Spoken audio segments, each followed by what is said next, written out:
আমরা এ পাড়ায় 7 মাস হলো এসেছি। সকলের সঙ্গে ঠিক পরিচয় হয়নি, তবুও কি করে জানি না আমি ছবি আঁকতে পারি আর কবিতা লিখতে পারি এই কথাটা চারিদিকে প্রচার হয়ে গেছে। তাই দুর্গাপুজোর সময় আমাকে সহসম্পাদকের পদ দেওয়া হয়েছে। পাড়ার মাঝখানেই পুজো, মায়ের বাঁধানো বেদি, তার ওপরই প্যান্ডেল হচ্ছে। প্যান্ডেল যারা করছে তারা নদিয়ার লোক। ষষ্ঠীতে এই প্যান্ডেলের উদ্বোধন। ডেকোরেটরের হেড মিস্ত্রি লক্ষণদা বলল, বাবুদা আমাদের একটু থাকার ব্যবস্থা করতে হবে, নাহলে ঠিক সময়ে এই প্যান্ডেলটির কাজ শেষ হবে না। আমি বললাম, ঠিক আছে, আপনারা কাজ করুন, আমি দেখছি কি করা যায়। সিনিয়ররা বাড়ি ফিরতে রাত 8টা, এর মধ্যেই একটা ব্যবস্থা করতে হবে। রবিন, শঙ্কর আর সুমন্তকে ডেকে বললাম, হ্যাঁ রে, লক্ষণদারা থাকবে বলছে, কি করা যায়? শঙ্কর বলল, কোথায় জায়গা দেবে, কার ঘর খালি পাবে? আমি বললাম, কিছুতে একটা করতেই হবে, না হলে ওরা প্যান্ডেলের কাজ শেষ করতেই পারবে না। হ্যাঁ হ্যাঁ, একটা কাজ করলে কেমন হয়? আমাদের দুর্গাবেদীর পশ্চিম দিকে একটা বাড়ি ফাঁকা পড়ে আছে না? সকলে একসঙ্গে বলে উঠল, ওই বাড়িটা? না বাবা না, যদি কিছু ঘটে যায়। আমি বললাম, কেন, কি আবার ঘটে যাবে? কি আছে ওখানে? সুমন্ত চারিদিকে তাকিয়ে ফিসফিস করে বলল, পেতনি গো পেতনি। আমি বললাম, দূর, এই 21 শতাব্দীর যুগে আবার ভূত পেতনি? ছাড় ওই সব, তোরা ওদের কিছু বলবি না। বাড়ির চাবিটা কার কাছে আছে সেটি বল। রবিন বলল, জলি কাকিমার কাছে আছে। আমি নিজে গিয়ে জলি কাকিমার কাছ থেকে চাবিটা চাইতেই কাকিমা বললেন, বিদেশ থেকে এসেছে ওরা পেটের দায়ে, তাই বলে ওদের ওই বাড়িতে? ঠিক হচ্ছে না বাবা। আমি বললাম, ধুর কাকিমা, এ যুগে আবার ভূত পেতনি? কিচ্ছু হবে না দেখবেন। কাকিমা বললেন, না হলেই ভালো বাবা, পাড়ার বদনাম যেন না হয়। আমি বললাম, না না, কিচ্ছু হবে না কাকিমা, আপনি নির্ভয়ে থাকুন। এরপর বিকেলবেলায় ওদের নিয়ে বাড়ির মধ্যে গেলাম। সুন্দর ঝকঝকে বাড়ি, দেখলে মনেই হবে না বাড়িটায় কেউ থাকে না।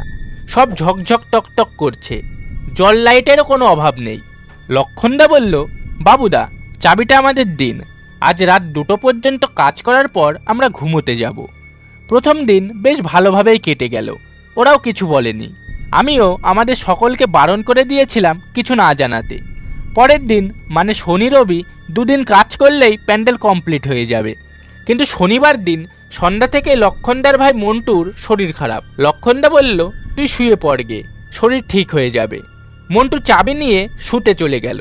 রাত প্রায় 12টা, তখনও আমরা প্যান্ডেলেই আছি, ত্রুটি বিচুটি লক্ষ্য করছি। হঠাৎ লোডশেডিং হলো। শঙ্কর বলল, এই সেরেছে। লক্ষণদা, তোমার ভাই একা আছে যে। লক্ষণ বলল, তাতে কি হয়েছে, ও তো ঘরে ঘুমোচ্ছে, আলো থাকলো আর নাই বা থাকলো, তাতে কি এসে গেল? শঙ্কর বলল, না লক্ষণদা, চলুন একটা মোমবাতি জেলে দিয়ে আসি, তাছাড়া ওর যদি জ্বর টর আসে। অজান্তে আমারও বুকটা ঢিপ ঢিপ করে উঠল। আমরা 3-4 জন প্রায় ছুটে চললাম সেই বাড়িটার দিকে। বাড়ির দরগোড়ায় গিয়ে আমাদের হাত পা ঠান্ডা হবার উপক্রম। দরজা ভেতর থেকে বন্ধ। আমরা সকলে মিলে ডাকতে শুরু করলাম, মন্টুদা, ও মন্টুদা। ভেতর থেকে কোনো সাড়া নেই। আমি বললাম, শঙ্কর, পাঁচিল টপকাও, দরজা খোলো, তারপর যা হয় হবে। শঙ্কর খেলাধুলায় ভালো ছেলে, শরীর স্বাস্থ্যও ভালো। ও রবিনের কাঁধে ভর দিয়ে পাঁচিলে উঠেই দরজা খুলে দিল। আমরা সবাই মিলে আবার ডাক দিলাম, মন্টুদা, ও মন্টুদা। তবুও কোনো সাড়া নেই। টর্চ জেলে আমরা ভেতরে ঢুকতেই দেখি মন্টুদা মেঝেতে চিত হয়ে পড়ে আছে, মুখ দিয়ে ফেনা বের হচ্ছে, চোখ কপালে, জাঙিয়া ছাড়া সারা গায়ে জামা কাপড়ের চিহ্ন পর্যন্ত নেই। লক্ষণদা আচার খেয়ে পড়ল, মন্টু রে। আমি বললাম, লক্ষণদা, কান্নাকাটির কিছু নেই, ও জ্ঞান হারিয়েছে, এখনই ওকে কাকিমার বাড়িতে নিয়ে যেতে হবে, তারপর অরুণ ডাক্তারকে ডেকে আনলেই হবে। তাই হলো, মন্টুকে ধরাধরি করে কাকিমার বাড়ি, তারপর ডাক্তার এলো। অরুণদা বললেন, ভয় নেই, 2-1 ঘন্টার মধ্যেই ঠিক হয়ে যাবে। কাকিমা বলেই ফেললেন, আমি প্রথমেই বারণ করেছিলাম বাবা। লক্ষণ বলল, কেন কাকিমা? কাকিমা বলল, আর বলো না বাবা, ওই বাড়ির বড় মেয়েটা গলায় দড়ি দিয়ে পেতনি হয়েছে।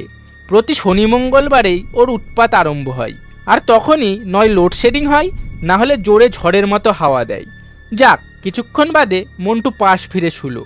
আমরাও নিশ্চিন্ত হলাম।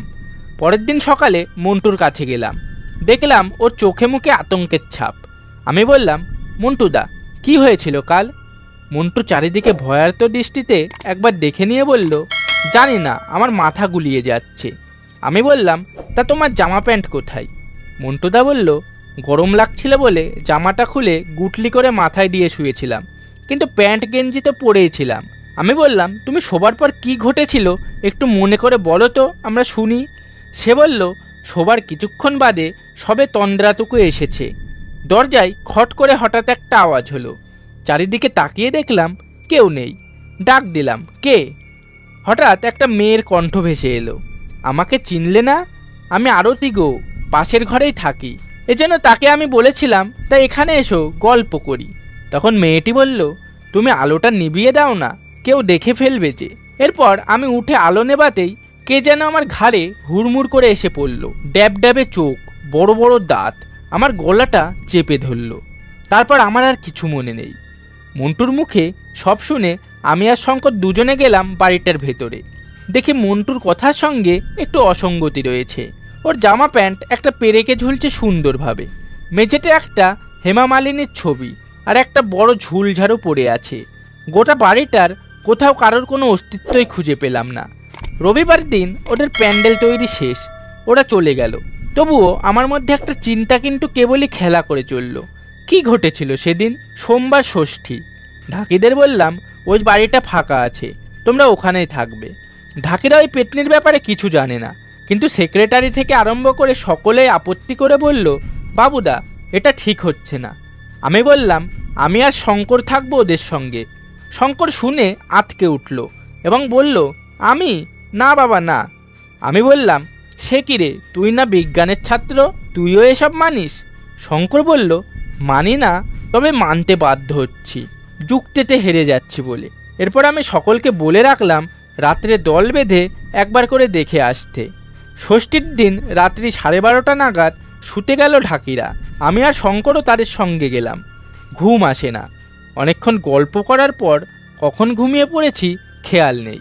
ঘরে ইলেকট্রিক আলো জ্বালাই ছিল, তাছাড়া একটা টর্চ, মোমবাতি, দেশলাই সমস্ত হাতের কাছে। রাত্রি 2টোর সময় সুমন্ত, রবিন এবং সেক্রেটারিরা এসে ডাক দিল, বাবুদা। আমি বললাম, ঠিক আছে, তোমরা চলে যাও। পরের দিন মঙ্গলবার সন্ধে থেকেই মনের মধ্যে কি হয় চিন্তা। খাওয়া দাওয়া সেরে শুতে যেতে প্রায় রাত 1টা বাজলো। ঢাকিরা তো শোয়ার সঙ্গে সঙ্গেই ঘুমিয়ে পড়ল, আর শঙ্করটা তো মোষ, শুলেই হলো। ব্যাস, অমনি নাক ডাকা শুরু হয়ে গেল। একা চোখ বুজে শুয়ে আছি, সত্য অসত্যের মাঝখানে পড়ে হাঁপিয়ে উঠছি। হাতটা টর্চের বোতামেই রেখেছি। রাত 2টোর সময় হঠাৎ ল্যাম্পটা নিভে গেল। দরজা ভেজানো ছিল। হঠাৎ দরজাটা খুলে গেল, আর একটু ঠান্ডা হাওয়া ঢুকে গেল। মনে হলো কে যেন ঘরের মধ্যে পায়চারি করছে। আমি মনে সাহস এনে বললাম, কে ওখানে? ওদিক থেকে একটা আওয়াজ আসলো, আমি গো, আমি, যাকে তুমি দেখতে এসেছো। একথা শুনে আমি ভয়ে শঙ্করকে ধাক্কা দিয়ে ডাকতেই আ আ করে অজ্ঞান হয়ে গেল শঙ্কর। টর্চ জ্বালাতে দেখলাম কেউ নেই। একটা চামচিকে ছোটাছুটি করছে। আমি বাইরে এসে চেঁচাতেই সবাই ছুটে এলো। দেখি কাসর বাজানোর একটা ছোট্ট ছেলেটা তখনও আমি করে নাকের সুরে কী সব বলে চলেছে। তবে এই ঘটনার পর আর কেউই ওই বাড়িতে থাকতে রাজি হয় না। বাড়িটা এখনও অবধি খালি পড়ে আছে। তো বন্ধুরা, এই ছিল আজকের অসাধারণ গল্প। তো এই গল্পটি আপনাদের কেমন লাগলো তা অবশ্যই কমেন্ট করে জানান। আর হ্যাঁ, আরও এই ধরনের গল্প পেতে অবশ্যই এই চ্যানেলটিকে সাবস্ক্রাইব করে পাশে থাকা বেল আইকনটিকে প্রেস করে রাখুন সবার আগে গল্প শুনতে। তো দেখা হচ্ছে পরের আরও একটি নতুন ভিডিওতে। ততক্ষণ ভালো থাকুন, সুস্থ থাকুন।